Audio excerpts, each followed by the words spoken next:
Hi friends అందరికీ. నేనైతే కూరగాయలైతే cut చేస్తున్నా, టమాటాలు.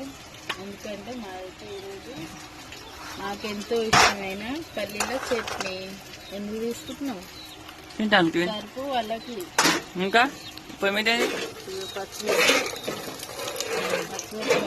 నూనెలో వేసుకుంటాం అన్నమాట. మేమైతే మాకైతే ఇంట్లో అందరికీ చాలా ఇష్టమైన పచ్చడా. చాలా రోజుల తర్వాత వేస్తున్నాం కదా, చాలా రోజులు వచ్చేసేయంగా. అండ్ మేమైతే పల్లీల పచ్చడి అయితే చేస్తున్నాం. మీరేం చేస్తున్నారు కామెంట్ చేయండి. టమాటాలు అయితే కట్ చేస్తున్నా. దాయి మరి